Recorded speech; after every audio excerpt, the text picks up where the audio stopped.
Alleria Windrunner entered the world bearing the weighty expectations of her lineage. Firstborn to Ranger General Larissa Windrunner and Virith, who is chief advisor to King Anasterion, she was groomed from childhood to inherit the title from her mother, who was the leader of Quel'Thas's legendary Farstriders.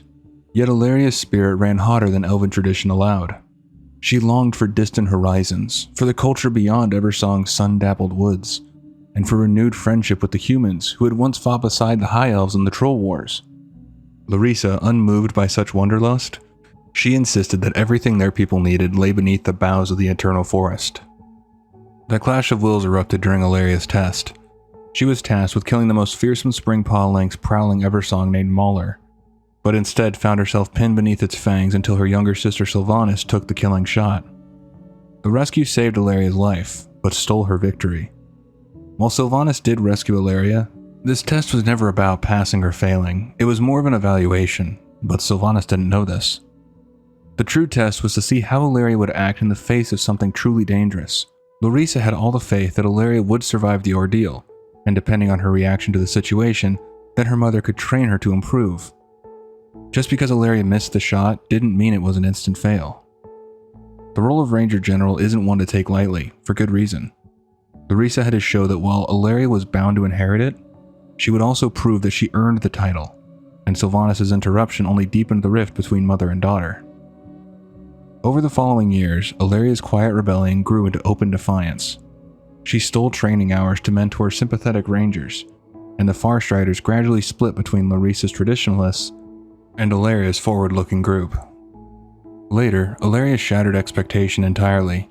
She renounced her claim to Ranger General, nominated the extraordinarily skilled Sylvanas in her stead, saying that Sylvanas was far better with a bow than her, but her mother said that Sylvanas was not good with politics. Alleria announced her intention to roam beyond the kingdom's borders with a hand-picked company. Larissa, wounded yet pragmatic, publicly transferred her mantle to Sylvanas, then placed an heirloom tricolor pendant of emerald, ruby, and sapphire around Alleria's neck as both farewell and blessing. While Alleria explored the wider world, tragedy struck. Orcish assassins cut down Larissa and Virith during a diplomatic mission. Political tumult followed, some Farstriders insisting that the eldest Windrunner must take up the Ranger General mantle, others arguing Alleria had already chosen exile. Returning home, Alleria silenced the debate by pledging absolute loyalty to Sylvanas, securing her sister's uncontested election as Ranger General.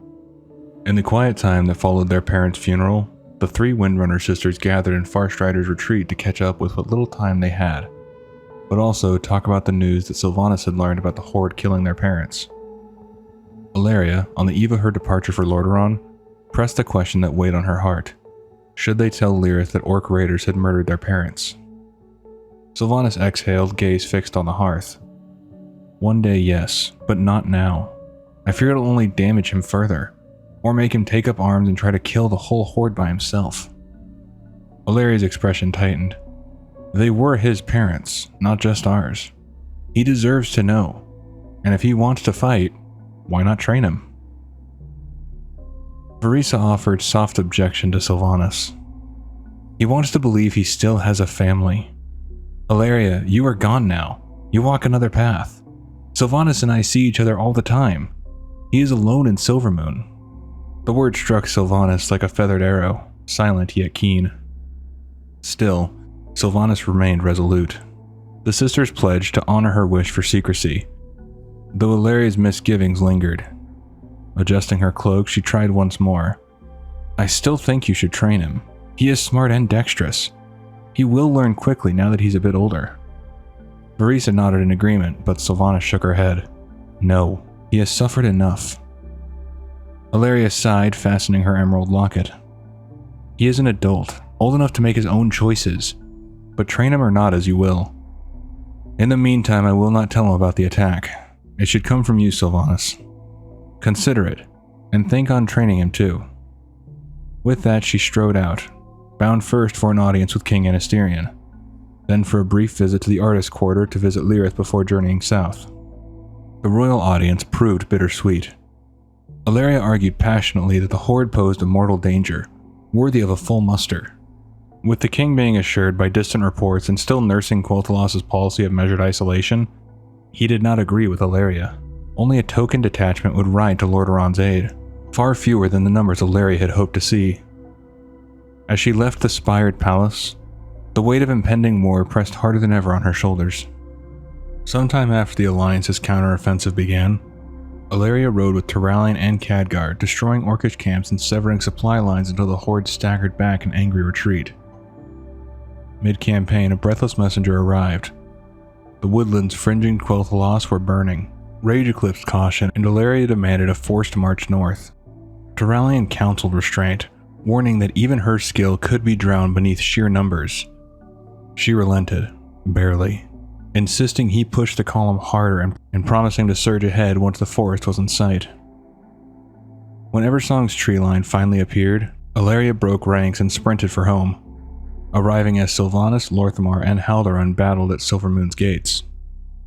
In that smoke-stained dusk, Sylvanas pressed their mother's bow Thas'dorah into Alleria's hands, certain her elder sister would loose vengeance where it burned hottest. Moments later, Alleria lifted the bow overhead, signaling a retreat. Sylvanas' confusion ended when a crimson dragon swept low, its breath igniting the canopy and scattering both armies.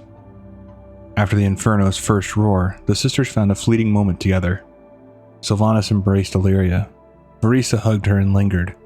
Alleria promised to pursue the fleeing orcs while her sister secured the city, then sprinted after a detachment slipping into the Whispering Woods, too distant to hear the cry that followed. When the smoke cleared, Sylvanas stood over Lyrith, an axe lodged between his shoulders. The churned earth and empty bow revealed he had fought like a Farstrider, but half-top parries could not defeat veteran killers. At his grave, Varisa, Sylvanas, and a small group of friends who knew Lyrith gathered. Alleria was unable to make it back due to having to rush to Lordaeron to help them fight the Horde. Shortly after laying their brother to rest, Sylvanas' composure shattered. "You knew I feared for him. You knew how badly I wanted. I needed him to be safe." Varisa answered with studied calm. "I don't think I did. I don't think you let others see how deeply you cared. I wanted him to be safe too, in his heart as well as in body. You didn't see him light up when he began to improve." Grief drove Sylvanas away, and Varisa left Sylvanas alone as she requested. Alleria and Lor'themar marched with Turalyon to lift the Horde's siege of Capital City, forcing the orcs into a panicked southern flight. Victory tasted of ash. 18 Windrunner kin lay among the dead, Lyrith foremost in Alleria's thoughts. She found brief solace in Turalion's embrace, love that would soon give them a son, Arator. But her mourning crystallized into purpose. With bow strung and eyes blazing, she vowed that each arrow she released would fly in her brother's name until the Horde's banners lay in ruin. Grief had tempered Alleria into something harder than steel. To the quiet horror of those who still loved her, she began to regard the scattered orcish warbands as vermin, creatures to be hunted down and wiped out for the good of the world. With a hand-picked group of Farstriders, she patrolled the border villages of northern Lordaeron, stalking the Bleeding Hollow stragglers left behind when the Second War collapsed. The Horde would bleed for each note of music Lyrith would never play again. 2 winter cycles after the war, a summons from Netherguard Keep came. Archmage Khadgar reportedly unthinkable. The Dark Portal's wound was widening, and Azeroth would soon bleed again. Alleria, infant son Arator cradled against her breast, rode south to warn High General Turalyon. Revenge still burned, yet she knew this fight would dwarf mere score settling. When Ner'zhul's horde surged anew, Alleria answered without hesitation. She left Arator in Varisa's care, smelted her tricolor heirloom into separate gems, and had Varisa be her emissary. An emerald for herself, a ruby for Varisa, a sapphire for Sylvanas, and marched through the Dark Portal as a captain of the Alliance expedition. Draenor's red skies and shattered mesas mirrored the turmoil inside her. There, amid running battles and desperate sieges, she discovered a purpose larger than hate, defending comrades and safeguarding worlds yet untouched by war. The moment of clarity came when Turalyon, battered but unbroken, ordered her to remain behind while he led a charge. Alleria could not sentence the man she loved to a lonely death. She fought at his side, grief finally giving way to mourning, mourning opening the door to love. Together they helped Khadgar seal the last escape back to Azeroth, and when Draenor tore itself apart in a cataclysm of fire, Alleria and her surviving allies stepped into the twisting nether, choosing sacrifice over surrender. Stormwind later raised statues in their honor, believing them lost beyond the stars. Yet, on a memory-soft winter's day, Alleria's spirit drifted to the royal courtyard, where toddler Arathi swung a wooden sword at imaginary foes, and struck stone instead. Another mother might have smiled at such martial enthusiasm. Alleria's heart only ached. "War is no game, my son," she whispered to a wind he could not hear. "Remember that, when I cannot be there to remind you." The cataclysm that tore Draenor apart hurled Alleria and Turalyon into a borderland where reality frayed. The scarlet skies of a dying world bleeding into the star-shot void of the twisting nether. There, amid floating mountains and rivers of molten crystal, they were discovered by Lothroxian, a dreadlord remade in holy flame who now served the army of the light. He spoke of prophecy and purpose, of two mortals destined to turn the Legion's endless war toward its final chapter. His arrival was timely. The Legion had sent a shadow blade to silence that destiny, and Alleria's arrows ended the would-be assassin before its fell blade left its sheath. Even her victory could not dim the sudden blaze of radiance that followed. The Naru Zira manifested as a constellation of living light, proclaiming that the burning Legion, thwarted at the Second War, was gathering strength for a new assault on Azeroth. Alleria's first thought was of Arathi and the fractured kingdoms that would stand defenseless. She pleaded for passage home, but Zira insisted their path lay elsewhere. The quote-unquote Emerald Star waited in distant reaches, holding the secret to end Sargeras' crusade forever. Reluctant yet resolute, Alleria and Turalyon accepted, stepping through a gateway to the flagship Zenidar and into the ranks of the Army of the Light. Aboard the dimensional warship, years stretched into decades unmarked. Under Zira's guidance, Turalyon became a beacon, his mortal flesh suffused with light until time itself bent around him. Alleria, whose spirit still danced on the knife edge between grief and hope, honed her bow work against demonic battalions and studied the swirling currents of the nether that might one day be turned against the Legion. One quiet vigil beside the observation crystals granted her a glimpse of home, a memorial in Stormwind's Valley of Heroes, where snow dusted the silent statues. There at the base stood Sylvanas in dark regalia, and a bright-eyed child pretending a wooden sword was a hero's glaive, Arathi. Alleria poured every heartbeat of pride and longing into the light and sent it spiraling across the cosmos. Far below, the boy paused mid-swing, eyes shining as if some invisible hand had brushed his cheek. He smiled up at the statue of his mother and reached out, bridging for an instant the gulf of worlds with pure, wordless love. In the decades that followed, the Zenidar struck at every Legion camp it could reach. On one such assault, the Army of the Light breached a remote prison planet, only to find its guardians unnaturally, permanently dead. An oily hush clung to the corridors, the work of the void. While searching for captives, Alleria was ambushed by a wraith woven from that same nothingness. She slew it, but its essence seared itself into her spirit, flooding her mind with visions. Rather than recoil, she leaned closer to the abyss, hungry to understand this weapon the Legion could not command. Lothroxian, wary but loyal, shared what lore he possessed. Rumors of a wayfarer in shadows, a locust walker, who navigated the void without surrendering to it. Alleria carried the name to Zira, proposing that harnessing such power might tip the scales against the Legion. The Naru's reply was a blinding refusal. Obedient in word but not in heart, Alleria filed the memory away like an arrowhead for a battle yet to come. Time warped strangely in the twisting nether. 20 years on Azeroth stretched into 5 centuries of relentless skirmishes for those aboard the Zenidar. Then the Legion descended upon the shattered remains of Draenor, now Outland, and Alleria's visions blazed anew. She saw herself walking the fell-scarred surface of Argus, the Emerald Star burning at its core.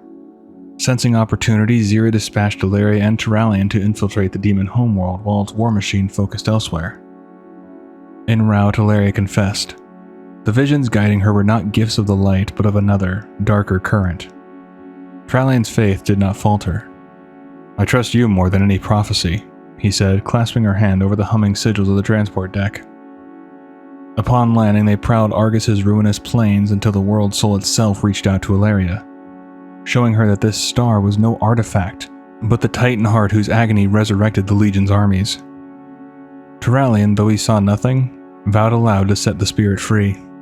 Their declaration drew a swarm of demons. Light met fell in crackling arcs, yet numbers pressed the pair toward defeat, until Alleria opened herself to the void. Shadows surged through her arrows, shredding the fiends and tearing a rift in space. Turalyon screamed as the darkness licked his light-infused flesh, but she seized him and hauled them both through to a lonely isle adrift in the nether. Their fingers blistered where light touched void. "I am not your enemy," she pleaded, eyes swirling with starless night. She begged him to return to the Zenidar while she traced the new path unfolding before her. Tears silvered his cheek as she vanished into another umbral gateway, chasing whispers only she could hear. That gateway emptied Alleria onto the scorched surface of Niskara, a legion stronghold where prisoners were broken for sport. Fell chains snapped around her before she could breathe, and she awoke in a stifling cell opposite the very shadow sage she had sought, the Locust Walker. His ritual bindings had been torn away by his captors, leaving a lattice of violet fire flickering across an incorporeal form. The demons believed they had caged two prizes. Instead, they had locked themselves in with the void. An inquisitor arrived to peel secrets from flesh, but Alleria turned the torturer's fear against him, using the void to set herself free. Recalling the Locust Walker's whispered teachings, she threaded an arrow with silence and shadow, slaying the demon and shattering the cell wards. Letting out a laugh, the Locust Walker wove a rift into raw oblivion, and together they stepped beyond reality's lip. Nothingness surrounded them. No air, no sound, only the heartbeat rush of potential. Here the first true lesson began: balance madness with will or be devoured. As they drifted through the darkness, with the only light being from the Locust Walker himself, he rifled through her memories. Parents lost to horde axes, Lyrith's smile, Erator's distant laughter, and spoke of the duet between light and shadow. The light, he said, sees a single shining road and calls all others lies. The void sees every road at once and calls each of them truth. Between those absolute lies is the sliver where freedom grows. In that sliver, Alleria witnessed fates unseen by either force, destinies branching like silver roots through time. Yet destiny tugged too soon. A vision lanced her thoughts. Turalyon, grappled by an Eridar soul thief, his light snuffed heartbeat by heartbeat. Alleria demanded release. When the Locust Walker refused, lesson unfinished, she let loose a void-charged shot that cracked the darkness between them. He labeled her a coward, saying he should have expected no less from a mortal. But before he was about to strike, he changed his mind, telling her she has a unique destiny ahead of her. With that, she left to save him. Alleria burst onto a shattered terrace just as the Eridar drove its soulstone into Turalyon's chest. Shadow answered her fury. She splintered the gem, flayed the demon, and wrenched the fell poison from Lothroxian's veins so the Lightforged Dreadlord could restore Turalyon's soul. But while Lothroxian saved Turalyon, Alleria had unfinished business with the demon who caused this to her love. The demon made one mistake that made Alleria sure he would not see another day. He threatened Erator. The demon tried everything he could to get away, but it was no use. Alleria used the void to stab him repeatedly as he tried to escape, throwing blades at her to hopefully end her. But it was no use. They stopped midair before even touching her. She formed the void into spikes and stabbed through his shoulders so his arms were useless. Being held by the void, he continued to plead for his life. But all hope died for any mercy when she knelt in front of him and looked into his eyes as she said, "You promised to kill my son." With that final sentence, she took her dagger and sliced his throat, ending him for good. When the last echo of battle faded, Turalyon urged her to flee. Zira would never face void-touched hands. Alleria stood her ground. Zira descended in a blaze of adamant radiance. Turalyon and Lothroxian pleaded for clemency. The Naru offered it, on the condition that Alleria renounce the void. She lifted her chain, eyes a storm of stars, and refused. With that, Zira put her in a cell on the ship until she agreed to her conditions. Regardless of her circumstance, she promised Turalyon she would be back, as Zira had her led away. Whispers of her shadow trailed through the war for alternate Draenor. Adventurers garrisoned in the wild frontier spoke of a cowled ranger who slipped into the inn at twilight.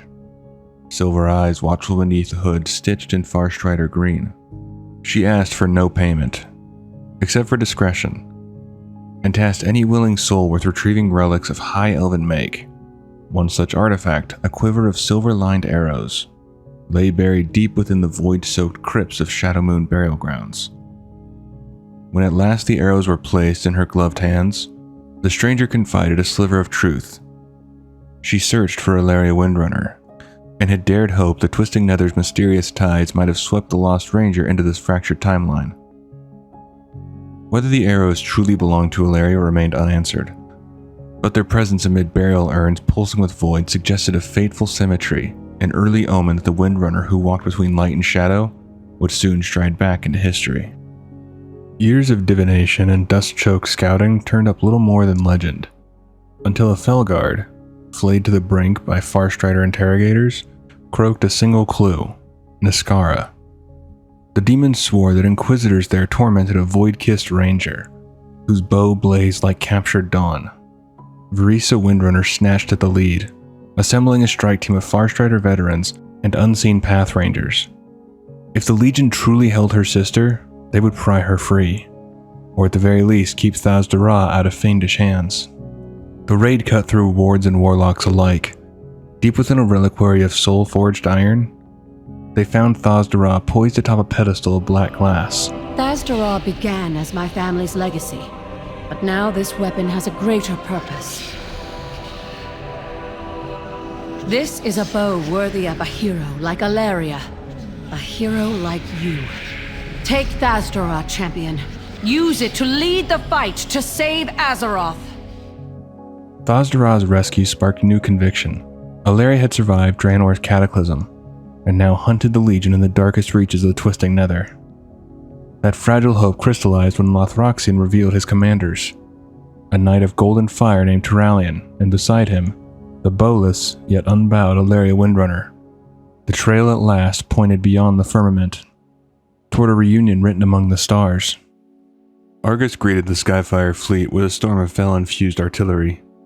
The lightship Zenidar shuddered under a direct hit, spiraling toward the scorched horizon while Alleria, still caged in luminous shackles, vanished amid buckling decks and shrieking alarms. Turallion refused to accept the blast as her end. Sure enough, she emerged hours later beside an Azerothian champion, arrows of void slicing through where the light could not pierce. Aboard the Draenor flagship Vindicar, mother and son finally stood eye to eye. Erator's hands trembled as they traced the familiar curve of his mother's cheek, and Alleria swore that every impossible choice she and Turallion had made had been to protect this moment. Never again, she whispered, knotting their fingers together. No war will sever us a second time. Joy soon tangled with unease. Vereesa brought word that their middle sister now wore the Horde's mantle of warchief. Alleria balked. After all the Horde had done to quell the loss, such a notion felt like sacrilege. Vereesa, uncertain whether to reveal Sylvanas' undeath amid the bustle of the war room, promised a private conversation later. She later recounted the Huntmaster's daring raid on Niskara and the retrieval of Thas'dorah. When Alleria finally met the ranger who bore her mother's bow, she bowed in gratitude. "Your courage keeps our legacy bright," she said. "One day I may reclaim Thas'dorah, but until then, let its song guide your arrows." Soon after, Xera's shattered core called for retrieval from the wreckage of the Zenidar. The prospect of returning to his cell with Xera's revival gave Alleria pause, yet she joined Turallion in prying the Naru's crystalline shards free. Xera tried to infuse Illidan with the light and cleanse him of his scars and be reborn, but Illidan refused and proclaimed, "I am my scars," before breaking free of Xera's hold and blasting her with his fel beams, breaking Xera apart and the pieces falling to the floor, killing the Naru. Turallion's blade flashed in outrage, going to strike down Illidan before his attack was blocked by Illidan himself. Alleria held her ground, eyes wide, not with fury but with awe, and a flicker of wary respect. That Illidan could snuff out a prime Naru's light. Illidan proclaimed while holding Turallion's sword with one arm, that we do not need a chosen one, we must save ourselves. Before the next battle horn could sound, an unexpected calm settled over the Vindicar. Khadgar's shimmer-cloaked griffin docked at the front of the ship. Over mugs of steam-sweetened kaffa, the Archmage relayed joyous news. Danath Trollbane still swung his sword with undiminished fury, and Kurdran Wildhammer remained every bit as loud as his griffin's screech. When the war was ashes, The sons of Lothar would gather for a Wintervale feast, Khadgar insisted. Alleria laughed and reminded him it was his turn to pay the tab. He groaned but agreed with theatrical despair. Duty soon eclipsed nostalgia. Reports from Velen spoke of the Crest of Knowledge, one shard of the ancient crown that once ruled Argus, hidden within the shadow-drowned halls of the Seat of the Triumvirate. Alleria had scouted the ruins already and sent Lura, pulsing like a dark star that lured the ethereal Shadow Guard to siphon her void-laden essence. She and an Azerothian champion dropped into Eredith's broken avenues, where Krokul captives twist and turn beneath forced void infusion, while the priest Archon fought to keep their spirits intact. Amid the chaos strode the Locust Walker, cloak swirling with galaxies. He disclosed his purpose, to unravel whatever scheme the Shadow Guard plotted for Argus. The Ethereals, terrified that their plans would falter under his scrutiny, sought to cage him and Alleria. He queried her calmly, almost playfully. How would she wield shadow when the light flared so fiercely at her side? Alleria answered with a bowstring's hum. Light and shadow define each other. To deny one is to blind the other. Together they carved a path toward Lura's dark beacon, each step balancing on the razor-thin line where destinies converge. Shadowguard bulwarks crumbled beneath their assault, but the Locust Walker claimed a real trial lay ahead. In the twilight ruin beneath Eredith's spires, he lured out Nalathoth, a revenant of pure abyssal hunger. Together they struck it down, and from the black glass ribs he wrenched a pulsing heart of void fire. Claim it, he urged. Alleria pressed the seething core to her breast and felt the cosmos tilt. Visions roared, stars dying, stars reborn, yet her mind held. The Locust Walker nodded, satisfied. As long as her will remained unbroken, the void would answer to her, not the reverse. One day, he promised, he would share how he forged chains for his own shadows. Their hunt carried them into the Seat of the Triumvirate, where Lura, once a beacon of light, now birthed rifts of seething darkness. With the ethereals closing in, the Locust Walker challenged Alleria to sip from those rifts, to bend the storm rather than drown in it. Arrow after arrow drank shadow until, in a thunderous sound, she drew Lura's essence into herself and blazed forth as a living silhouette of void. Know your limits, her mentor whispered as they slipped away, then break them deliberately. Later, aboard the Vindicar, Alleria demonstrated the change, void form blooming and fading at her command. She was the fulcrum now, pivoting between night and dawn. When news reached them that the Pantheon had bound Sargeras within the seat of the Pantheon, hope flared brighter than any star Alleria had traversed. She yearned for the emerald canopies of Quel'Thalas, for heart smoke and the laughter of kin. Yet one reunion weighed heavy. Sylvanas. Was the warchief still her sister, or a light-forsaken revenant wearing a familiar face? Alleria's own metamorphosis would raise its own suspicions. She breathed deeply, steadying her twin tides of light and shadow. Whatever awaited, she would meet it head-on. Bow in hand, family at her side, and destiny balanced on a razor of her own making. Stormwind welcomed them with banners snapping in the harbor wind. Yet beneath the towering statues that bore their likeness, Alleria felt uneasily ghost-like. Twice, she murmured. Fate had tried to write her epitaph, first in Draenor's fiery death throes, then when she consumed Lura's unraveling light. Was a Windrunner destined always to die before her story could finish? Dalaran heard the fracture in her voice. He also saw the tension she tried to hide, the dread-laced eagerness to confront the sister who now ruled the Horde. Nothing forces this meeting, he reminded her. Not tonight, not ever. Alleria's jaw tightened. Everything forces it. Quel'Thalas is my blood. I will meet Sylvanas on our own soil, and ask how she dares bear the mantle of warchief. Dalaran suggested briefing King Anduin. The encounter would take place on Horde soil after all, but Alleria shook her head. This is no council summit, it is family, and family affairs do not require crowns or thrones. She glanced up at her stone effigy and felt the weight of expectations settle like dew on armor. Whatever legacy awaited the Windrunners, she would claim it on her own terms. Then a rift of swirling onyx yawned open, and she stepped through. She emerged amid Eversong's eternal spring, where Varisa was waiting for her. Hello again, little moon. Alleria said, calling her by the nickname she had been given when they were kids. And Varisa replied, "With such golden hair, you had to be Lady Sun." Alleria admitted the title felt ill-fitting now that shadow sang in her veins. Yet she swore her heart remained her own. Dark whispers coiled, insisting the Sunstrider throne was hers for the taking, and that Varisa could be a vessel for the void. Instead of yielding, Alleria listened to her sister's tales, the rise of Garrosh, Ronan's sacrifice, and a fleeting moment where vengeance almost bound Varisa to Sylvanas before conscience prevailed. The place they spent so many afternoons together, where Lyrith would play for them and the three sisters would dance with each other. Nostalgia for carefree dances with Lyrith welled up, until a cold hand clasped Alleria's. Sylvanas stood at the forest's edge, eyes like winter moons, skin the color of grave ash. The void shrieked warnings, danger, corruption, strike first. Alleria steadied her breath, tightened her grip, and greeted the Banshee Queen. "Hello then, Lady Moon," hoping the spark of that old harmony had not yet dwindled. Alleria commented that these lands were not so greatly changed, but Sylvanas told her, "You lack vision. Everything changes if you walk far enough. Come." Leaving the golden boughs of Eversong behind, the sisters crossed into the Ghostlands, where the forest song had long since curdled into mournful wind through shattered branches. She recounted Arthas's march of destruction, frost, flame, and the sundering of every ward the High Elves had trusted. Alleria listened in silence. After fighting their way into the Ghostlands through the creatures left behind by Arthas's destructive path, Sylvanas whistled, and skeletal horses ran toward the sisters. To pass the grim miles, they revived an old campfire game, One is a Lie. Each sister offered 3 statements, one false. Alleria went first. "First, I've missed you both terribly. Second, the powers of the void are a tremendous gift.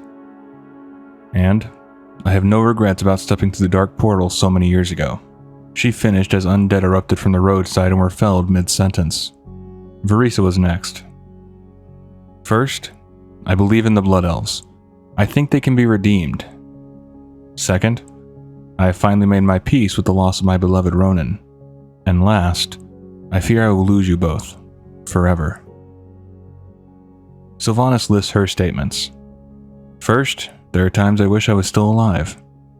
Second, I am proud to be the warchief of the Horde. My last, I will never betray you, my sisters." Near the husk of Golden Mist Village, phantom villagers materialized, translucent echoes of friends and tutors long dead. Instead of dragging on the fight longer than needed, the sisters made quick work of the spirits around them. But after the first fight finished, Alleria flung an accusation saying Sylvanas had tried to twist Varisa into an assassin, aiming Ronan's widow at Garrosh Hellscream. Sylvanas answered in a snarl. "Is that what Little Moon told you? Tell her whose plan it was in the first place, Varisa. Who convinced whom? Who added the poison to Hellscream's food? And who abandoned me?" The spirits were not done. With her fury ignited, Sylvanas released her banshee scream, shredding a shade into ribbons of blue light. Revulsion and the void's eager chorus surged through Alleria. Shadow flared around her, molding her once more into a living silhouette of night. "The sister I loved is gone," she declared, while unseen voices urged her to make the judgment final. Sylvanas countered, "I had no choice regarding my fate, but you, sister?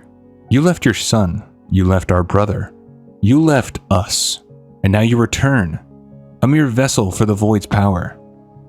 You are but a shadow of Alleria, an abomination."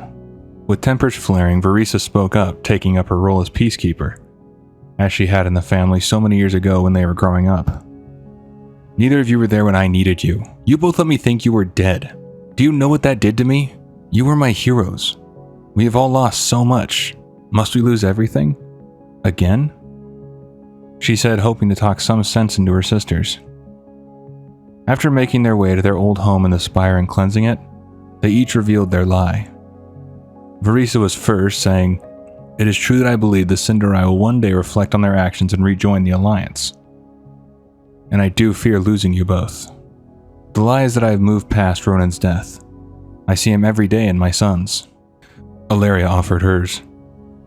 She did miss her sisters. She felt no regret for the centuries spent beyond Azeroth. And her lie? She considered the void a gift. In truth, it was a battle every day, but one she would win. When Alleria turned to Sylvanas, the Banshee Queen folded her arms, refusing to bear any hidden cards. "Keep your secrets then," Alleria sighed, sadness tempering anger. "I fought for 1,000 years believing my family would still be here when I returned. But my family is broken.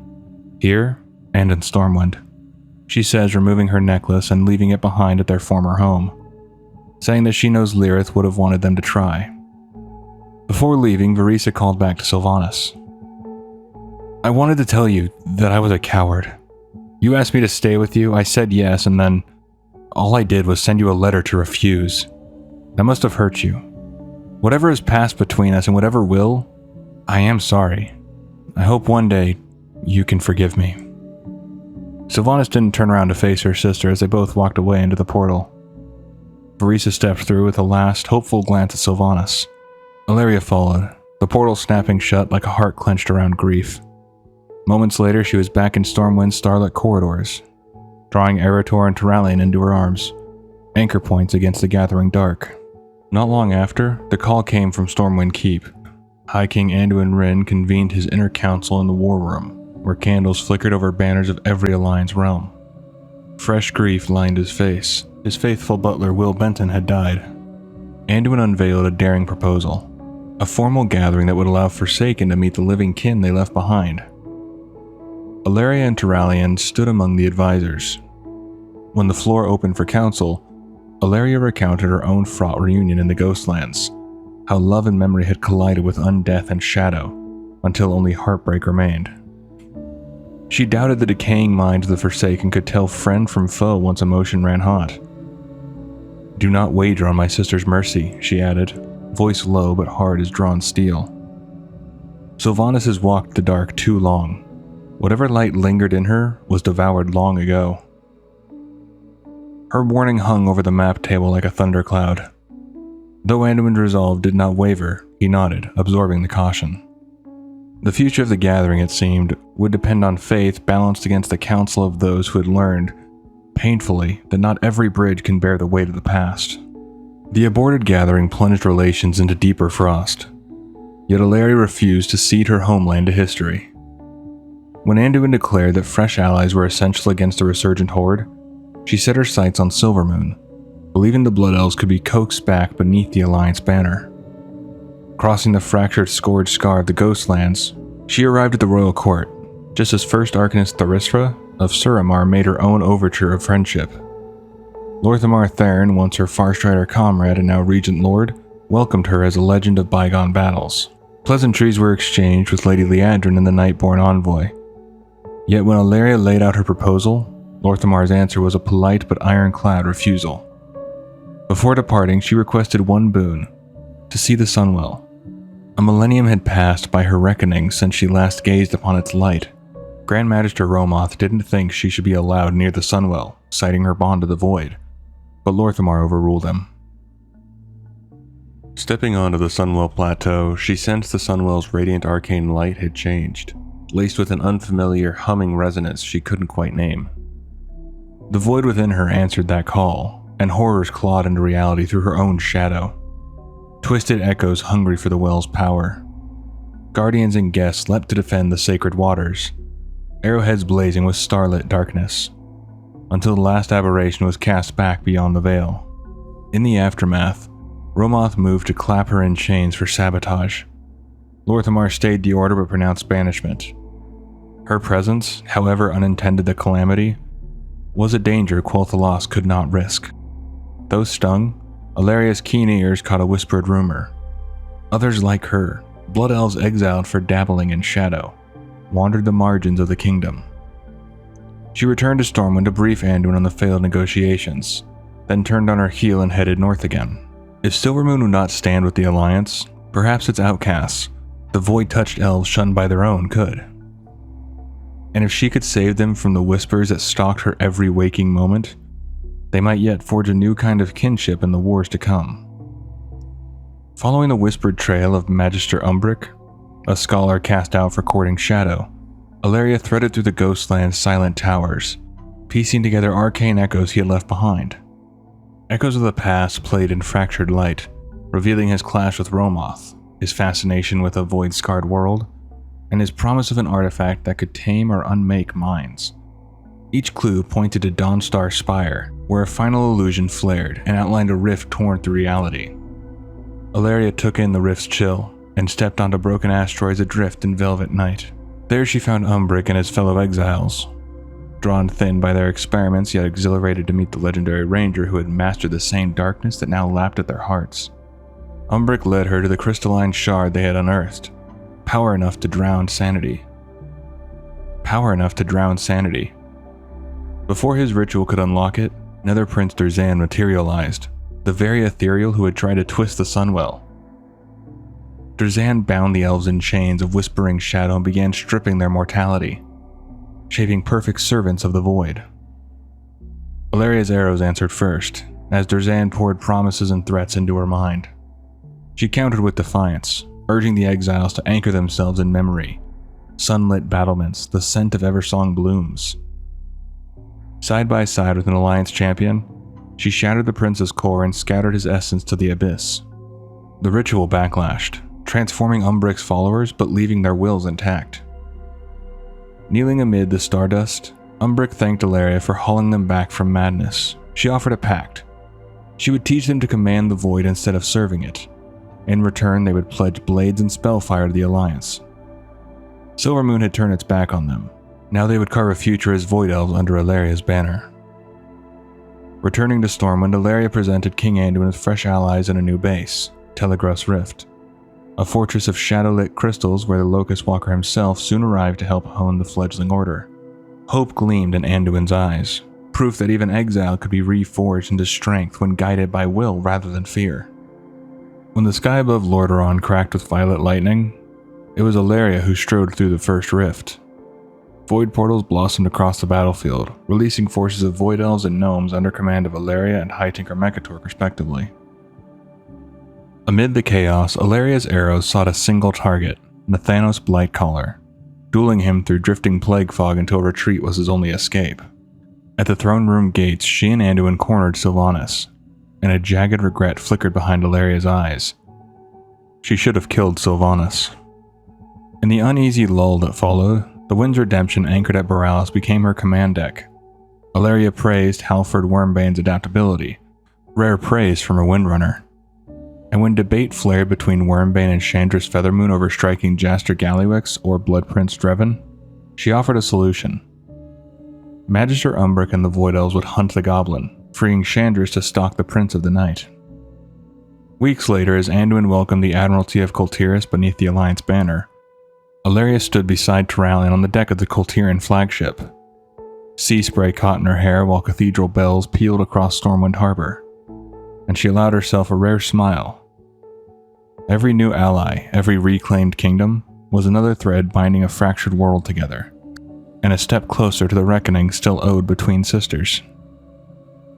Tensions soon shifted south to the red dust of Durotar. Varrock Sourfang's revolutionaries and Anduin's vanguard assembled at Razor Hill, half a league from Orgrimmar's iron gates. As battle plans took shape, Alleria and Varisa arrived in a swirl of dark feathers.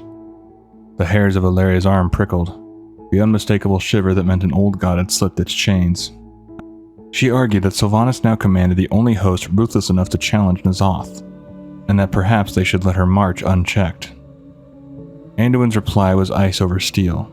Sylvanas had already sacrificed both fleets to Ajara's abyss. One war at a time, the Banshee Queen had to fall before Azeroth could face another horror. Alleria relented, agreeing to scout the perimeter for flaws Sylvanas might have missed. At dawn, Sourfang strode alone toward the gates and called Mot Garah. Alleria watched from a rocky rise as two titans of the Horde traded words sharper than any axe. During the fight, Sourfang was able to get Sylvanas to say her true feelings about the Horde, declaring the Horde worthless. Following that, she released a lethal arrow of shadow and storm, cleaving the Old Orc's chest and shattering her own claim to warchief in the same breath. With Sylvanas gone and her loyalists stunned into shame, the rebellion and the standing Horde clasped forearms. Unity forged in Sourfang's blood. There was no longer a fortress to storm, only ashes to honor. Alleria slung her bow, nodded to Anduin, and led the Alliance contingent back across the Barrens.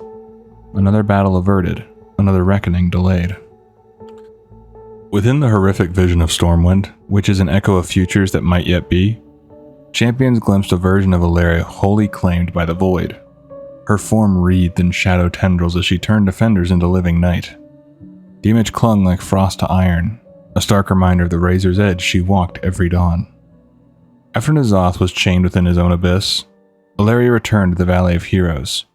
She stood beneath the statue carved in her honor, musing aloud about simpler days when duty was clearer. Turalyon found her there, his light-forged armor catching sunset gold. She spoke of an ache. The war had ended without both of her sisters at her side, and the silence left by the old god was already filling with new, hungering whispers. Yet sorrow soon sharpened into resolve.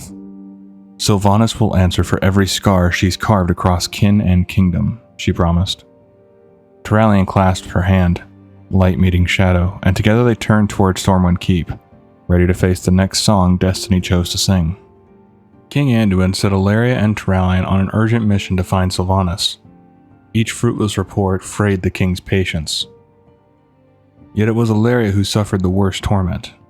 One night, a vision seized her. Sylvanas smothering her with death magic, then cutting down Turalyon and their son Arator.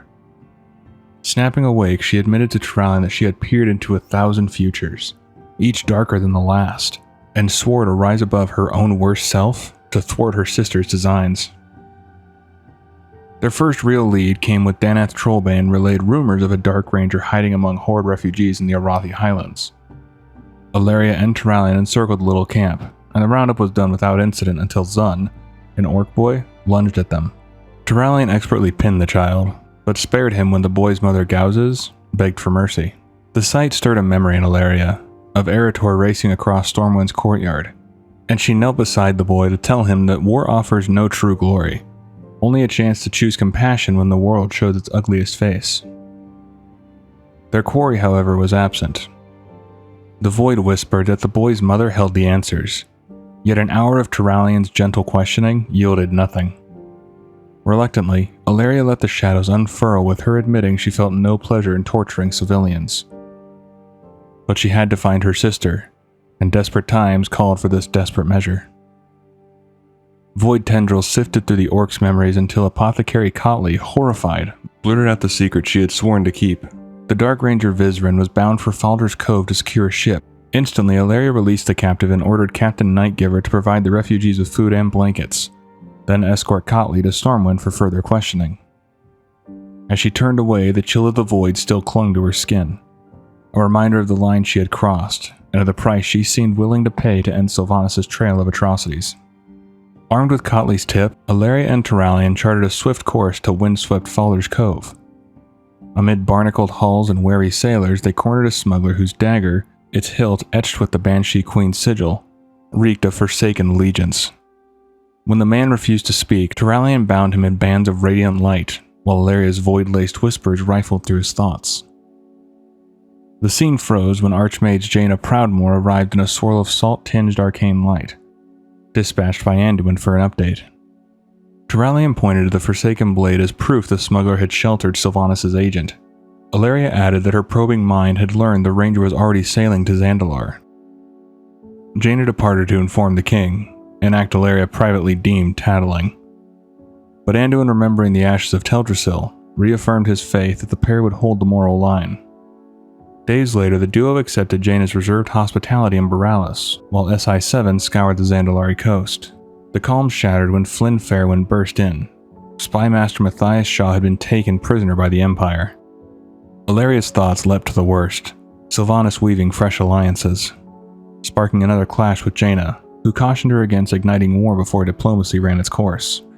Jaina vowed to wield the treaty itself as her first weapon, and only afterward the full might of Kultiris, should the Horde test the Alliance's restraint. The abduction of King Anduin by the Mossworn thrust Turalyon into the mantle of Regent, and Alleria relocated her command to Stormwind's war room, transforming it into a hive of strategic recovery for the suddenly leaderless Alliance. When Bolvar Foredragon summoned both faction commanders to Icecrown Citadel, Alleria stood beside her husband under the Frozen Throne's pale light, an uneasy tableau of Alliance, Horde, and Death's chosen guardian plotting a rescue that spanned life and afterlife. Beyond the veil, events spiraled toward an unexpected reckoning. Sylvanas Windrunner was forcibly reunited with the missing shard of her own soul, and when the jailer finally fell, a tribunal assembled in Oribos to weigh the Banshee Queen's crimes. Alleria and Verisa arrived in the Eternal City, their footsteps echoing through the ring of transference as they prepared to witness Tyrande Whisperwind's judgment. The sisters exchanged only a heartbeat of conversation with Sylvanas before Tyrande pronounced her sentence. She would descend into the maw and labor until every soul unjustly bound there walked free. Sylvanas accepted without protest. Her crimson gaze lingered on Alleria and Verisa before she stepped into the abyss. Afterward, the remaining Windrunners lingered on the platform's edge. So many branches of their family tree had been burned away that even this slender hope felt worth guarding. Perhaps, Alleria murmured, watching the swirling void below. Penance can yet rewrite fate. Verisa nodded, fingers brushing the ruby pendant at her throat, the twin to Alleria's emerald. And together they turned back toward the portal home, planning for a future that might one day include all three sisters once more. As the radiant song echoed across Azeroth, Alleria Windrunner heard only the whisper of shadow emanating from the depths of Khazalgar. The dissonance troubled her deeply, prompting a difficult decision. She chose to distance herself from her family and seek answers alone. Boarding a griffin, she soared to Dalaran, making her way to the Violet Citadel, where she was met by Khadgar. Upon her arrival, Khadgar revealed his urgent need for her insight into the void. A mysterious figure known as a harbinger had surfaced, wielding a powerful relic, the Dark Heart. Intrigued and determined, she vowed to return with the artifact in hand. With adventurers rallying by her side, she opened a gateway to the Telegrass Rift, seeking the aid of the Riftwalkers. There she met with Umbric, who reported unsettling disturbances in the void across Azeroth. The Riftwalkers had returned from their investigations, save for one, Riftwalker Nalara, who had vanished in Northrend. Driven by urgency, Alleria and her allies set out for Ulduar, where Nalara was last seen. What they found was betrayal. Nalara had succumbed to the void, choosing allegiance to the darkness. As they prepared to confront her, the Harbinger revealed herself, addressing them as her honored guests. With chilling certainty, she issued a challenge. If they sought the Dark Heart, they would have to take it from her by force. Despite sensing the trap, Alleria knew the risk was necessary. She stepped through the void portal left in the Harbinger's wake, only to find herself in a place she never expected, Eradath. Memories of her past surged around her, twisted in a cruel display orchestrated by her unseen adversary. The realization struck her with force. The Harbinger either harbored a deep grievance against her, or had taken a keen interest in her fate. The final memory broke what little restraint Alleria held.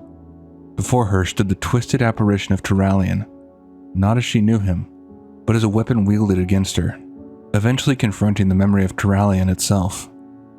Yet when the moment came to strike it down, she hesitated.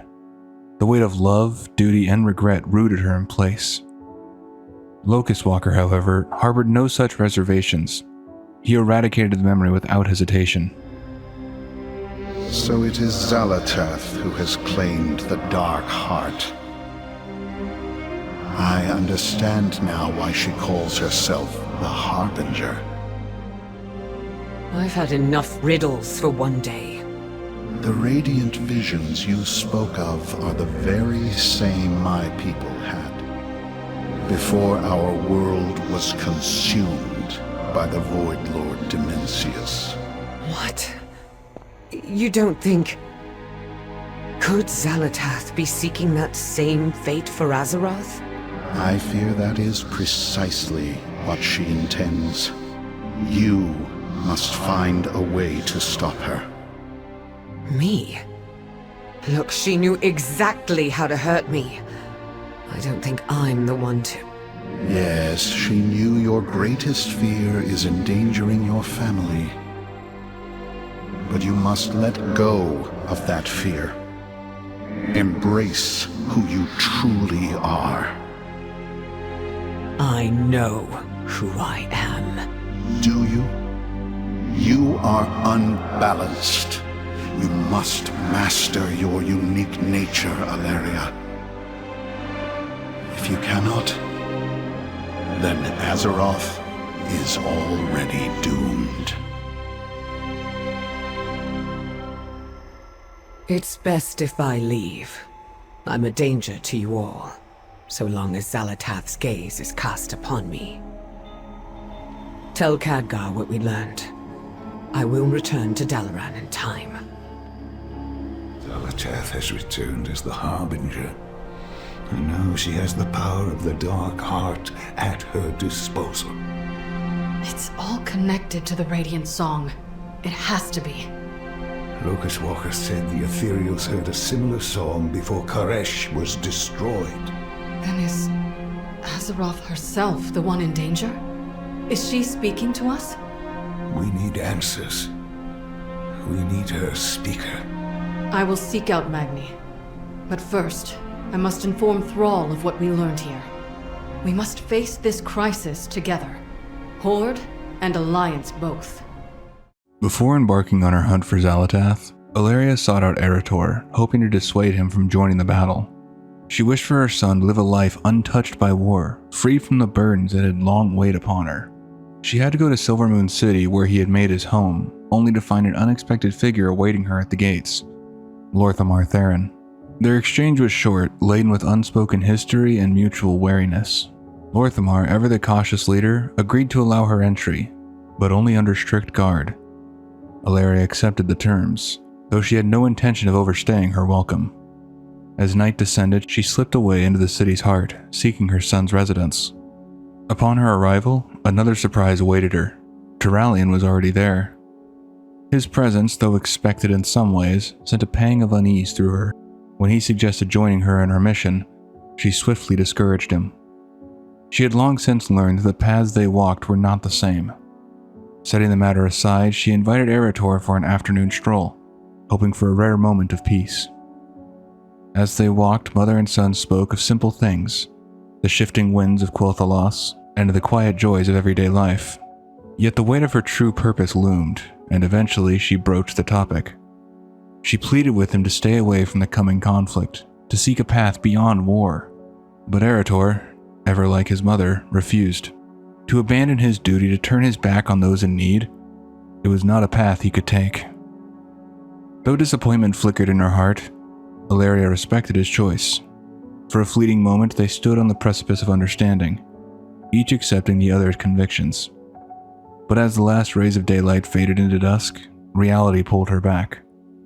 The agreement with Lor'themar could not be ignored. Night had fallen. With a final glance at her son, Alleria turned away, the weight of their conversation settling upon her shoulders. Her path was set, and as she disappeared into the shadows of Silvermoon, she steeled herself for the hunt that awaited. Alleria's hunt eventually led her to Argus, where she sat by a flickering campfire, lost in the labyrinth of her thoughts. The choices that had shaped her path loomed heavy in her mind. She recalled the Second War, when she and Sylvanas had fought side by side to defend Quel'Thalas against the Orcish horde. They had been inseparable then, sisters in arms, bound by duty and blood. But the growing conflict had torn them apart, sending them down very different paths in life and on death. Would she have still left Quel'Thalas had she known the fate that awaited Sylvanas? Would her sister have been spared the curse of undeath if Alleria had chosen differently? Her mind drifted further, to the moment she pledged herself to the Alliance of Lordaeron, where she had found love in Turalyon's unwavering faith. Together they had built a life, bringing Arator into the world. But duty had called once more. She had left him behind in Varisa's care when she and Turalyon crossed the dark portal with the Alliance expedition. The memory was bittersweet, knowing now that the next time she would see her son, he would be grown. She could not help but wonder, would she have still gone if she had known the cost? Stripping away the remnants of her old ranger armor, she reflected on the sacrifices she had made. She had cast aside her past, her home, and even her own nature in pursuit of victory. She had come to believe the only way to defeat the darkness was to embrace it. Her thoughts turned to the moment she first wielded the void. She had used it to save Turalyon from the Burning Legion, but he had been horrified by what she had become. Had she known it would drive him away, would she still have chosen this path?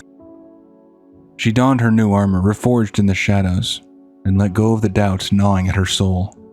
Everything she had done, every sacrifice she had made, had been for a reason. There was no turning back. With unwavering resolve, she struck a void-scarred encampment, cutting down her foes with precision and fury. In the stillness that followed, she reached her final conclusion. War was sacrifice. She had sacrificed everything to keep her loved ones safe. If it came down to offering herself to ensure Azeroth's survival, she would not hesitate. In time, Alleria returned to Dalaran, arriving just as Magni Bronzebeard met with the Council of Six. She stood among the gathered leaders when they proposed an audacious plan to teleport the city to Khaz-Algar. The decision was made, the spell was cast, and in an instant, Dalaran was no longer where it had been. Yet something felt off. A whisper in the back of Alleria's mind warned her of unseen dangers. Following her instinct, she set out to find Khadgar. As she made her way through the streets of Dalaran, she encountered Drendon, an old acquaintance, or so she thought. The illusion shattered as he cast off his disguise, revealing himself to be none other than Xal'atath, wearing the form of the long-dead Archmage. Before Alleria could react, the city erupted into chaos. Across Dalaran, portals tore open in the sky as the Nerubians of Azj-Kahet swarmed through, their chittering voices heralding an invasion. Wasting no time, Alleria took command, rallying adventurers to evacuate civilians to Krasus's landing, where Archmage Cylindra worked frantically to teleport them to safety. The battle raged on, and as they pushed deeper into the besieged city, a sudden collapse of debris separated Alleria from her allies. Trapped, she gave a single order: find Khadgar. At the heart of Dalaran, Xal'atath had already reached the Violet Citadel. There, she began siphoning the tower's arcane power, feeding it into the Dark Heart. Khadgar arrived, determined to stop her, but his spells were useless, absorbed effortlessly into the void. A series of dark orbs struck him, sending him to his knees as the Harbinger loomed over him, victory within her grasp. Then a shot rang out. Alleria had arrived, her arrows slicing through the air towards Xal'atath. But the Void Wielder was faster. Before she could loose another, a wave of psychic agony crashed into Alleria's mind, forcing her to her knees. The world blurred, her strength failing her, as Xal'atath's laughter echoed in the darkness. With the last of his power, Khadgar cast a final spell, not at Xal'atath, but at Alleria. In an instant she was gone, teleported to the Isle of Dorn. Disoriented, she struggled to her feet just in time to witness the unthinkable. From the distant shore, she watched as Xal'atath unleashed devastation upon Dalaran, obliterating the city in an explosion of arcane and void energy. Khadgar was nowhere to be seen, gone just like that. As the survivors regrouped in Dornegal, grief and guilt weighed heavily on Alleria's soul. While Thrall and Jaina left to rally the Horden Alliance, she made a different choice. Protecting others had always been her purpose, yet time and again, those she sought to save had perished. Xal'atath remained free, more powerful than ever. And so, with a heavy heart, Alleria set forth once more, vowing to hunt down the Harbinger alone. Her hunt led her to the Proscenium, where the Nerubians struck again. In the chaos of battle, she fought fiercely, cutting through their ranks, but Queensguard Xerix burrowed away before she could finish him. Determined, she tracked him back to a burrow near Cinderbrew Meadery. With the city still vulnerable, they devised a strategy to draw the Nerubians away from Dornegal and into a trap at the Meadery. Baelgrim prepared Cinderbrew explosives, while Wenbrand ensured the safety of his workers. Once all was in place, Alleria lured the enemy into the ambush. As Xerix and his forces surged forward, the explosives were detonated, reducing the invading Nerubians to smoldering remnants. The battle was won, but not without cost. Baelgrim had sacrificed himself to ensure victory, and the Meadery was left in ruins.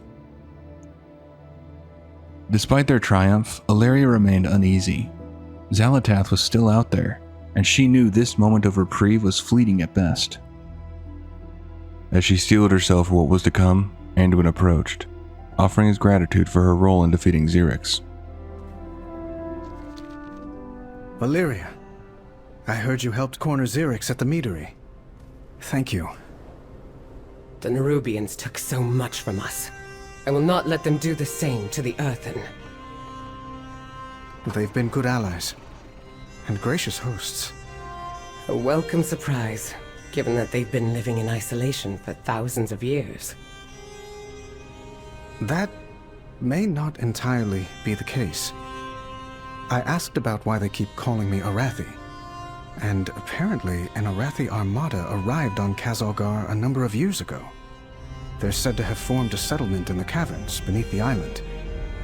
It sounds impossible, but if it's true, I want to see it for myself. They could prove to be allies in our fight against Xal'atath. No. We've secured a measure of safety here. Don't abandon it to chase shadows in the dark. Isn't that what you're doing? I'm doing what I must. Hunting down every last Nerubian, following their trail back to Xal'atath, and claiming vengeance for our dead. I'm sorry. I didn't mean to... Remain in Dornogal, Anduin. Leave the shadows to me. Her hunt eventually led her to Hollowfall, where she tracked down Siege Lord Zarash. After slaying the Nerubian, she found Anduin once more, chastising him for disobeying her orders to stay in Dornogal. Frustration simmered beneath her words, and there was no time for further argument. They regrouped with Chiron and Faerun Lothar.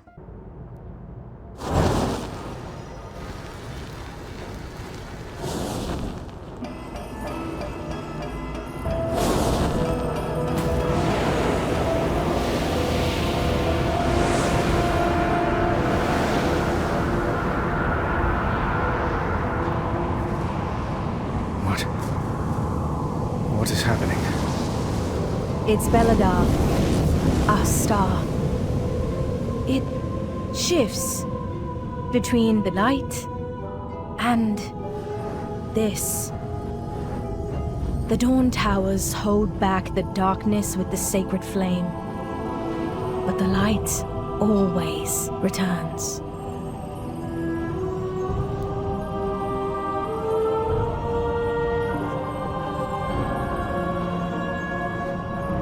The stars are devoured, and they light a candle. You know how this ends, Alleria. Inevitably, the void consumes everything. Show yourself, monster! You know where to find me.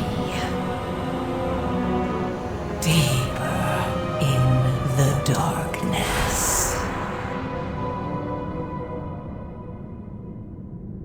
A sense of foreboding gripped her, and without hesitation, she moved ahead to scout the way forward. Later, Aelric Lead and the Order of the Night launched their own assault, seizing control of the Dawn Tower and corrupting its sacred flame with shadow. Alleria struck swiftly, cutting down the cultists with ruthless efficiency, demanding answers. But Aelric, like a specter in the dark, escaped before she could force the truth from him. Undeterred, she aided Anduin and Faerun in uncovering the Order's plans, tracking them to a nearby hideout. Their search was soon interrupted as monstrous shadow creatures descended upon them. While Anduin and Faerun pressed forward, delving deeper into the cult's lair, Alleria stood her ground against the horrors of the void.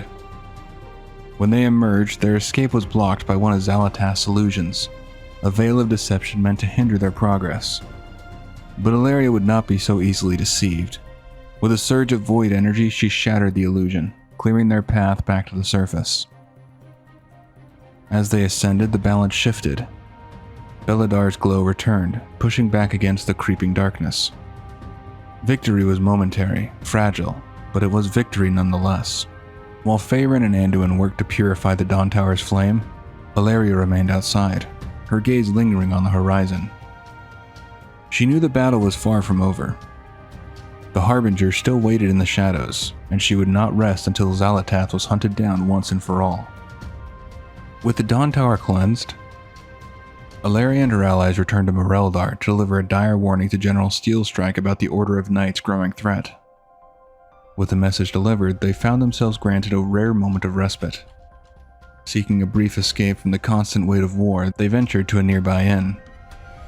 Alleria remained on edge at first, cautious of those around her, but as the night wore on, she allowed herself to relax. For the first time in what felt like an eternity, she drank with her companions, sharing in fleeting camaraderie before the storm resumed. But the moment could not last. Once the drinks were finished, duty called once more. Alleria sent an adventurer to gather propaganda from the Order and deliver it to Steelstrike, while she pulled Anduin aside. I wish you had heeded my warning and stayed in Dornegal. She is here, Anduin. The Arathi are in danger. We are in danger. I needed to see if there were really descendants of the Arathi down here. I'm the King of Stormwind. So many human kingdoms have fallen. I needed to know if there were others. It was still a foolish risk. You're not the only one grappling with the voices in their head. What have you been hearing? Beladar, the Emperor's vision. That prophecy that drew them here. It's the radiant song I'm hearing. You have been hearing the star? Yes. No, not really. When I saw Beladar for the first time, I had the vision again. It's related somehow. I wish Khadgar were here. He'd know what it all meant. I'm sorry. I didn't mean to... No. You're right. I wish he was here as well. We'll have to find our own answers. I've gotten a look at the crystals in their key flames. It's not Azerite, but it's close enough that I think they're connected. Then you've realized when Beladar shifted for the first time? Their day of darkness. The same day Sargeras plunged that sword into Azeroth. With little time to dwell on the gravity of this knowledge, she turned her attention to Steelstrike, debriefing the general on all she knew about Xal'atath. But before they could plan their next move, the alarm was raised. A Kobus attack was underway at the Veneration grounds. Alleria and her allies rushed to the site, finding Eorek Lead at the center of the conflict. He was conducting a ritual, attempting to corrupt the Eternal Flame, his dark magic reinforced by the presence of Kobus warriors. With swift precision, they cut down the creatures, fueling his power, weakening his defenses. With one final strike, Alleria shattered the barrier shielding Elric, allowing the adventurer to land the killing blow. Alleria, what happened? For years I've held back the void within me, worried I'd hurt my loved ones. When Dalaran fell, I didn't draw on my power, and someone dear to me paid the price. Like Alric, Xal'atath thinks herself safe behind layers of shadow. She isn't. Not when I can turn their own power against her. I will do all it takes to end her threat for good. Victory was short-lived. As they secured the Veneration grounds, another distress call reached them, this time from Livia's patients. By the time they arrived, it was too late. The town had already fallen, consumed by the relentless tide of Nerubians. Steelstrike wasted no time in giving orders. Alleria and the others were to hold off the advancing swarm while she readied the Reckoning for departure. As the survivors boarded the airship, the battle reached a fever pitch. Just as they prepared to take off, Anduin spotted a void-infused ballista aimed at them. Without hesitation, he leapt from the deck, striking down the siege weapons before it could fire. But the heroism came at a cost. Before he could escape, the Nerubians swarmed him, dragging him beneath their ranks. Determined not to leave him behind, Alleria and Farron unleashed the Reckoning's full arsenal, pushing back the enemy forces in a desperate bid to reach Anduin. But fate had other plans. As they ascended, an unseen threat struck the ship. The Reckoning trembled, spiraling down into the Whispering Chasm. They survived the crash, though not without aid. A mysterious woman had intervened, though her identity remained shrouded in secrecy. As the dust settled, Alleria wasted no time in searching for any sign of Anduin. Tracks in the dirt led south, proof that he had survived. Despite Farron's protests, she made her decision. She would find him, no matter what it took. Later, Alleria received an unexpected invitation from Anduin, requesting her presence in the City of Threads. Upon arriving, she found him engaged in conversation with Executor Nizrik. Instinctively, she drew her bow, aiming directly at the Nerubian. But before she could loose her arrow, Anduin intervened, his voice steady as he urged her to stand down. He explained his reasoning, hoping that in sacrificing himself, the light would return to him.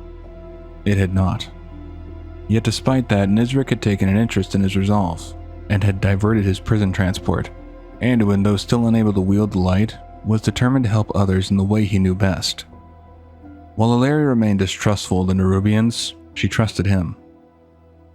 Nizrik then revealed the true purpose of their meeting. It was Ascendance Day, a new holiday ordained by Queen Ensarek to glorify their void-infused evolution. Across the city, shadecasters filled the streets with messages of ascension. To combat this, Nizrik provided them with a device that would overwrite their propaganda and reveal the truth about the so-called Ascendants. After sabotaging the shadecasters' messages, Alleria, Anduin, and an adventurer moved to observe Ansarek's speech, while Nizrik prepared their escape route. Standing amid the crowd, Alleria felt the familiar pull of the void around the queen. It did not take long for her to reach a conclusion. Ansarek was yet another pawn of Xal'atath. As they turned to leave, an icy dread settled over her. The harbinger was near. Then she saw her, standing beside the queen, her presence as suffocating as ever. Without hesitation, Alleria knocked an arrow and fired at Xal'atath. Anduin shouted in protest, but the shot had already been released. Xal'atath did not so much as flinch. With a flicker of movement, she dodged effortlessly. The arrow embedded itself into the ground before Ansarek. Enraged, the queen declared them assassins and ordered their capture. They had no choice but to flee. As they raced through the city, Anduin demanded to know what she had been thinking. Her answer was simple: she had to take the shot. For Dalaran, for Khadgar, for everyone lost to Xal'atath's machinations. But there was no time for debate. They reached the flyers Nizrik had prepared for their escape, only to find their path blocked. KX, Fang of the Queen, intercepted them, slaying their flyers before they could board. Forced into battle, they fought fiercely, ultimately defeating the Fang. But it was too late. The Nerubians closed in around them, cutting off all escape routes. Alleria made the call. There was only one way out. She ordered Anduin and the adventurer to jump from the waterfall. They hesitated, but there was no other choice. One by one, they leapt into the depths below.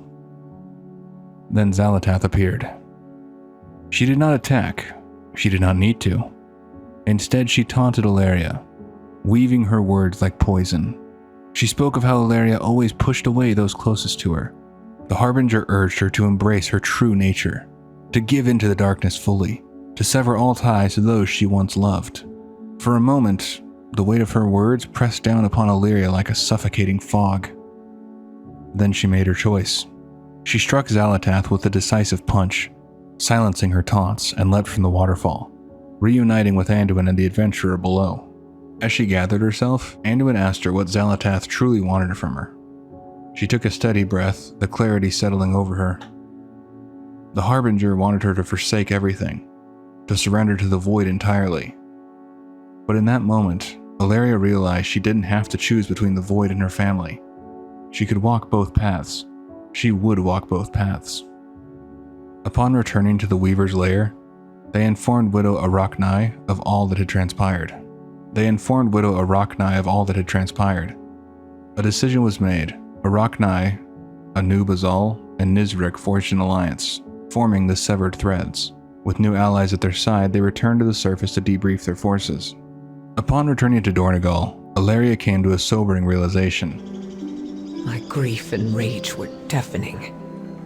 I thought the only way to silence them was to hunt down those responsible. I know what that's like. To survive an atrocity and feel like vengeance is all you have left. Or to think you could have stopped what happened, if you had just seen what was right in front of you. That pain, that guilt. I felt it twisting me into someone I'm not. But I assure you, I have found my way back from the edge. And I am here, with you, to the end. It's good to have you with us, Alleria. We're all in this together. That we are. The time will come when I must face Xal'atath again. But when I do, it will be for the right reasons. Her moment of reflection was soon interrupted by Moira Therasan, who arrived with urgent news. Thrall and Jaina had returned. bringing with them the combined forces of the Horde and the Alliance. The armies of Azeroth had answered the call. Not long after, she reunited with Turalyon. Alleria, when I heard about Dalaran, I would have come sooner. I wanted to. But the state of the world right now, the Radiant Song... It's all right, Turalyon. You don't...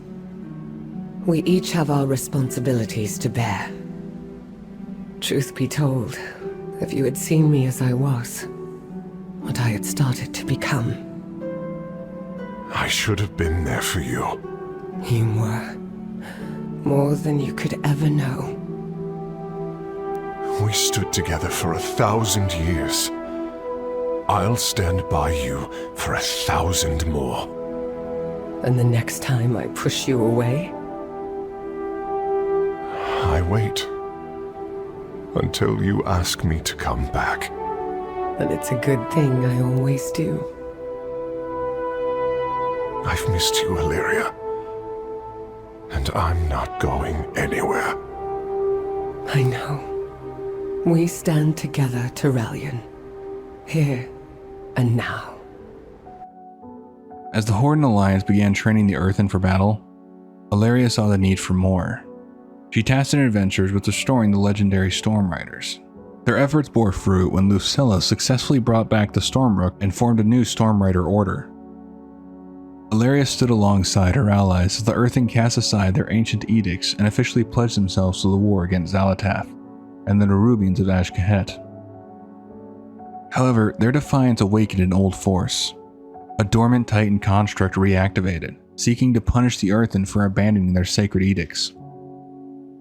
The newly formed Storm Riders, in their first true test of battle, rode into the fray and shattered the construct. When they returned to Dornegal, victorious and hardened by battle, Alleria watched them with quiet pride. They had proven themselves in fire and steel, and now they stood ready for the war to come. Widow Arachni arrived with urgent news, delivering a message to Alleria. She had uncovered a new lead that could be vital in their cause. Having learned from her last expedition to Azj-Kahet, which ended with mixed results, Alleria chose to send Lillian Voss and an adventurer in her stead. When they returned, Voss reported troubling findings. Ansarek's forces were transporting black blood into Hollowfall, and worse, Xal'atath possessed the ability to seize control of any ascended Nerubian at will. Taking swift action, Alleria entrusted a missive to the adventurer from High Speaker Brenth, who sought to contribute to the war effort by restoring an ancient golem manufacturing facility within the Ringing Deeps. When the facility was successfully brought back online, Alleria was pleased, recognizing that these constructs could rival the power of Ansarek's Ascended. But Xal'atath did not wait idly. As Beledar shifted towards Shadow, she launched an all-out assault on the Arathi. Alleria and her forces rushed to Hollowfall to reinforce General Steelstrike's embattled troops. The battle raged, but as the clash intensified, an unease settled over Alleria. Something wasn't right. Then she remembered Khadgar's final words. This isn't the real fight. Trusting her instincts, she channeled her powers to pierce the veil of reality, and tapped into the unseeming. Through the rippling shadows, she saw the truth. The black blood was not simply a weapon. It was being moved toward the priory of the Sacred Flame. Xal'atath's true goal had never been Hollowfall. It had been the priory all along. Wasting no time, she turned to Turalyon, informing him that she knew where the Harbinger was. He insisted they face Xal'atath together, but Alleria shook her head. He needed to stay behind and win this battle. She would deal with Xal'atath. Gathering Anduin, Farron, and an adventurer, they took the Dawnbreaker and set their course for the Priory. Upon arrival, they found the once holy grounds consumed by darkness. The Priory was wreathed in shadow, its flame barely holding back the corruption. To push forward, they lit the ancient braziers, forcing back the encroaching void. As they advanced, their path was barred by Queen Neferis, the Broken Queen, a once proud ruler now ensnared by Xal'atath's influence. They clashed in a vicious battle, but as the fight wore on, it became clear that Neferis was resisting the Harbinger's hold. Rather than slay her, they subdued her, freeing her from Xal'atath's grip. With the way clear, Farron remained outside to hold off the enemy. while Alleria and her allies pressed into the depths of the priory. There they found Xal'atath, standing before the Dark Heart, weaving Beledar's essence into its corrupted power. She greeted them with a knowing smile, her voice laced with amusement as she spoke of mortals, of their insatiable hunger for violence, their endless cycle of destruction. She had watched them across the ages, fascinated by the wrath they so often unleashed in the name of justice. Then, the realization struck Alleria. Xal'atath had lured them all to Khazalgar, not just for chaos, but to fuel the Black Blood itself. This was all part of her grand design, but Alleria would not allow it to unfold. Raising her bow, she took aim. Xal'atath chuckled, unfazed. "You cannot kill me," she mused. Alleria smirked. "I wasn't aiming at you." She released the arrow, sending it hurtling toward the Dark Heart. Xal'atath's mirth faded as she lunged to intercept it, but she was too late. The arrow struck true, cracking the artifact's surface, causing its immense power to leak out uncontrollably. Furious, Xal'atath seethed, declaring that Alleria had changed nothing. Then in a whirl of void energy, she vanished. But as the shadows of her departure faded, something else emerged. An injured raven, battered and weak, flew through the dying portal. And before their eyes, the bird twisted and morphed, shifting into the form of Khadgar. Alleria barely had time to react before his body collapsed. She ran to him, but his form was already fading. Slipping beyond the reach of the living, desperation clawed at her. But before she could lose him once more, Anduin stepped forward. As Beledar's light returned, the golden radiance surged through him, and for the first time in too long, he felt the light answer his call. With its healing touch, he reached for Khadgar, and this time, the old mage did not slip away. The battle was far from over, but hope, fragile as it was, had not been lost yet. Outside, they reunited with their allies, and for the first time in what felt like an eternity, Alleria allowed herself to savor the victory. Xal'atath had been dealt a blow, and though she would undoubtedly return, they had earned a moment of respite. The battle had not been in vain. Later, in the halls of Foundation Hall in Dornogal, Alleria and Khadgar sat together, finally able to speak without the weight of war pressing down on them. Khadgar revealed the truth of his survival, how he had transmuted himself into pure arcane energy, allowing himself to be drawn into the Dark Heart. He had placed his faith in Alleria, just as he had when they charged through the Dark Portal all those years ago. He had known she would find a way to free him. But the spell had come at a cost. The ordeal had left him weakened, and now he was bound to a wheelchair, a masterfully crafted gift by Archmage Modera. Alleria, never one to miss an opportunity, couldn't help but tease him about whether he harbored feelings for the mage.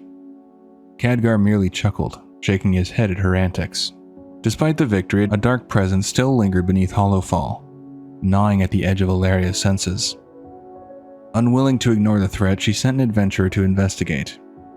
When they returned, accompanied by Monty Gaslow, the news was worse than she expected.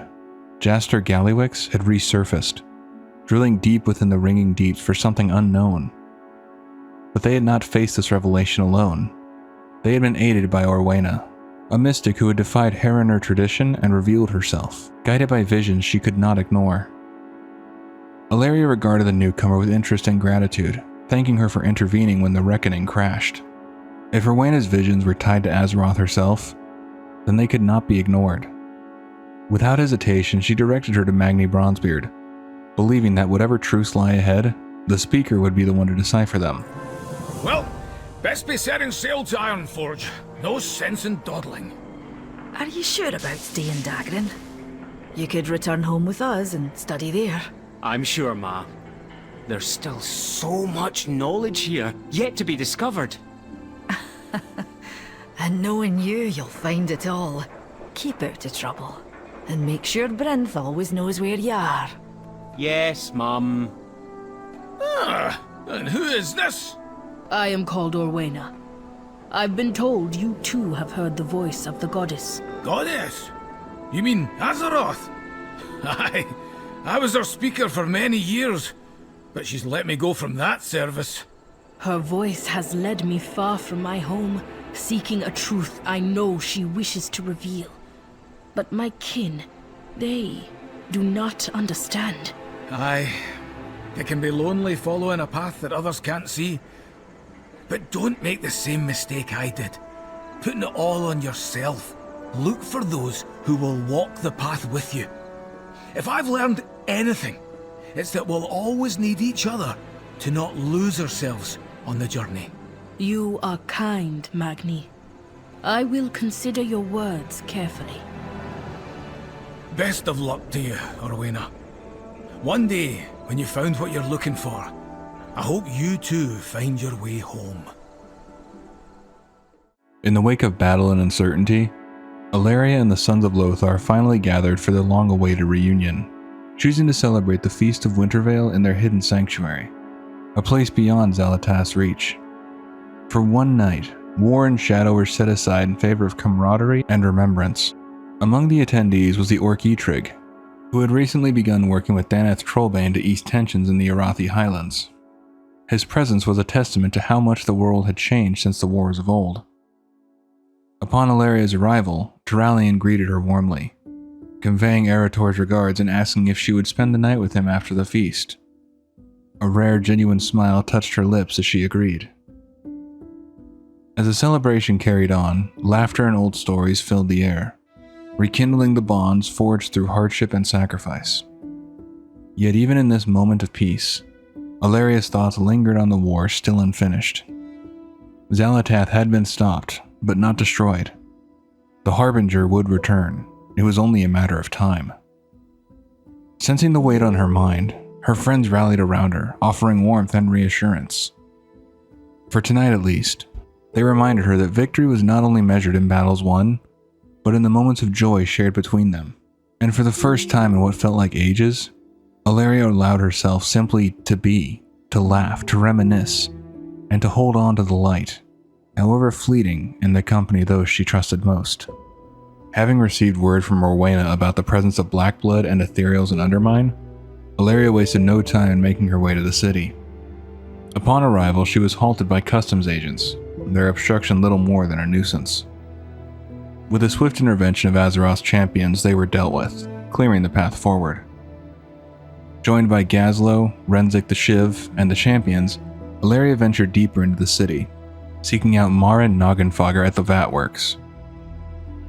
The area was crawling with the Dark Fuse enforcement, but with a well-placed distraction, they managed to evade their patrols. Marin revealed that answers lay within Venture's Khajiit mines, an opportunity too important to ignore.